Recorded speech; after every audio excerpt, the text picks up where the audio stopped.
அன்பார்ந்த இறைமக்களே, கிறிஸ்துவின் மறுப ஜபக்குழியின் வாயிலாக இன்று உங்களை சந்திப்பது நான் பெரும் மகிழ்ச்சி அடைகிறேன். மக்களை, சந்தோஷமாக இருக்கீங்களா? நிறைவாக இருக்கீங்களா? மகிழ்ச்சியாக இருக்கீங்களா? மன அமைதியாக இருக்கீங்களா? மக்களே, மகிழ்ச்சியும் மன அமைதியும் இறைவன் தந்தது பெரிய கொடை நமக்கு. அந்த கொடையை நாம் தக்க வைத்து கொண்டு ஒவ்வொரு நாளும் அவரோடு நாம் இணைந்து நடக்க வேண்டும் இல்லையா? அந்த இணைந்து நடப்பதுதான் நமக்கு ஒரு நிறைவு இருக்கிறது. இன்று அவர் நமக்கு என்ன இறைவார்த்தை தருகிறார் பார்ப்போமா? யோவான் எழுதிய நற்செய்தி அதிகாரம் 12 இறைவார்த்தை 1-5 முடிய. பாஸ்கா விழாவுக்கு 6 நாளுக்கு முன்பு இயேசு பெத்தானியாவுக்கு சென்றார். அங்குதான் இயேசு லாசரை உயிர்த்தெழச் செய்தார். அங்கு அவருக்கு விருந்து அளிக்கப்பட்டது. மார்த்தா உணவு பரிமாறினார். இயேசுவோடு பந்தியில் அமர்ந்தவர்களுடன் லாசரும் இருந்தார். மரியா லாமிச்சை என்னும் களப்பற்ற விலையுறந்த நறுமண தைலம் ஏறக்குறைய 320 கிராம் கொண்டு வந்து இயேசுவின் காலடியில் பூசி அதனை தமது கூந்தலால் துடைத்தார். தைலத்தின் நறுமணம் வீடெங்கும் கமழ்ந்தது. இயேசுவின் சீடரில் ஒருவனும் அவரை காட்டி கொடுக்க இருந்தவனுமான யூதாசு சஸ்காரியத்து இந்த தைலத்தை 300 தெனாரியத்துக்கு விற்று அப்பணத்தை ஏழைகளுக்கு கொடுத்திருக்க கூடாதா என்று கேட்டான். இந்த தைலத்தை 300 தெனாரியத்திற்கு விற்று அப்பணத்தை ஏழைகளுக்கு கொடுத்திருக்க கூடாதா? ஏழைகளுக்கு கொடுப்பதற்காக அவன் கேட்கவில்லை. ஏனென்றால் பணப்பற்றுவாடா எல்லாமே அவனிடம்தான் இருந்தது. பணப்பற்றுவாடு அவனிடம் இருக்கும்போது அவன் தேவைக்கு அதிகமாக எடுத்து செலவழித்துக் கொள்வான். நம்ம முன்பு பார்த்தோம், லாசர் நோயிற்று இருந்தார். இந்நோய் சாவில் போய் முடியாது என்று சொல்லியிருந்தார் இல்லையா? ஆனால் இயேசு லாசரை உயிர்த்தெழச் செய்கிறார். அதற்கப்புறம் இயேசு லாசர் வீட்டுக்கு வந்து விருந்துன்னா வருகிறார்.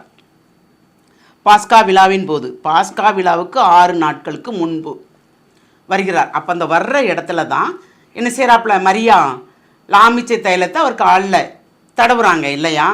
அப்போ பாருங்க, அந்த ஒவ்வொரு நாள் விருந்துக்கும் ஒவ்வொரு விதமான ஆசீர்வாதம் இருக்கிறது பாருங்க. லாசர் உயிர்த்தெழுந்ததை காண வேண்டும் என்று வந்தவர்களும் நிறைய பேர். இவர் உயிரோடு இருந்தால் இயேசுவோடு அனைத்து மக்களும் இணைந்து நடப்பார்கள், அதனால் இவரை கொல்ல வேண்டும் என்று நினைத்தவர்களும் சில பேர் இல்லையா? நாம் இந்த யோவான் நற்செய்தியில் நமக்கு பார்த்தோம் என்றால் நமக்கு அது புரியும் இறைவார்த்தையின் மூலம். இது நாம் கூட்டவோ குறைக்கவோ முடியாது. இறைவார்த்தையின்படி தான் நாம் கொடுக்கிறோம் இல்லையா? அப்போது இயேசுவோடு பந்தியில் அமர்ந்தவர்களுடன் லாசரும் இருந்தார். மரித்த லாசர், கல்லறையில் அடக்கம் செய்யப்பட்ட லாசர், இறை சித்தத்தின்படி மாட்சி, இறைவனுடைய மாட்சி எல்லாருக்கும் தெரியும்படி லாசர் உயிர்ப்பிக்கப்படுகிறார். நாமும் செத்தவர்கள் தான், இவ்வுலக வாழ்க்கையில் செத்தவர்கள் நாம். எப்படி இவ்வளவு வாழ்க்கையை ஓடி ஓடி உழைக்கிறோம், எல்லாம் சேர்க்கிறோம், ஆனால் ஒரு நிறைவில்லை. நம்ம ஆன்மா செத்த ஆன்மா. அந்த ஆன்மாவை உயிர்ப்பிப்பதற்கு இயேசு வருகிறார் நம்மிடம். மரித்த ஆன்மாவை, ஒன்றுக்குமே உதவாத இந்த ஆன்மாவை, உலக பிராரம் ஓடிக்கொண்டிருக்கின்ற இந்த ஆன்மாவை இயேசுவின் வாழ் திருப்பதற்காக அவர் நம்மிடம் வருகிறார். ஆன்மாவை உயிர்ப்பிப்பதற்கு. இந்த ஆன்மாவை உயிர்ப்பிக்க அவர் வரும்போது நாம் அவருக்கு என்ன கொடுக்கிறோம் காணிக்கையாக? நம்மிடமுள்ள பாவங்கள் அனைத்தையும் அவர் காலடியில் கொட்டுகிறோம், கண்ணீரால் கழுவுகிறோம். பாவறிக்கைக்கு மேலானது ஒன்றுமே இல்லை. அந்த பாவறிக்கை தான் நமக்கு முழுமையான விடுதலையை தருகிறது. அப்போது நம்ம ஆன்மாவை அவர் மீட்க வருகிறார், கல்லறையிலிருந்து எடுக்க வருகிறார், தூய்மைப்படுத்த வருகிறார். அந்த தூய்மைக்கு விலை என்ன?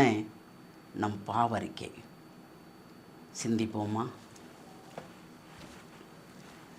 தாயும் தந்தையுமான இறைவா, எங்கள் ஆன்மா கரைத்திரைகளால் நிறைந்திருக்கிறது. ஆமாண்டவரே, அந்த கரைத்திரைகளை அனைத்தையும் அப்புறப்படுத்தி தேவரே நீர் தாமே நிறைவுபடுத்த போகிற அந்த கிருபைக்கு நன்றி ஆண்டவரே. நான் தூய்மையானவன், நீங்களும் தூய்மையாக இருங்கள் என்று சொன்ன தந்தையே, நாங்கள் எப்பொழுதும் தூய்மையாக உமக்குரிய ஆன்மாவை கொண்டு நாங்கள் வழிநடக்க வேண்டும் என்று விரும்புகிறோம் ஆண்டவரே.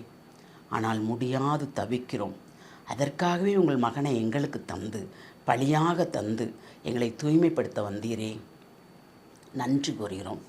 நாங்கள் எப்பொழுதும் இனி தூய்மையாக இருக்கும்படி தேவரீர் ஆசீர்வாதத்தை தரப்போகிற கிருபைக்கு நன்றி கூறி எங்களை முழுமையாக உம்முடைய இரக்கத்துக்குள் ஒப்புக் கொடுக்கிறோம்.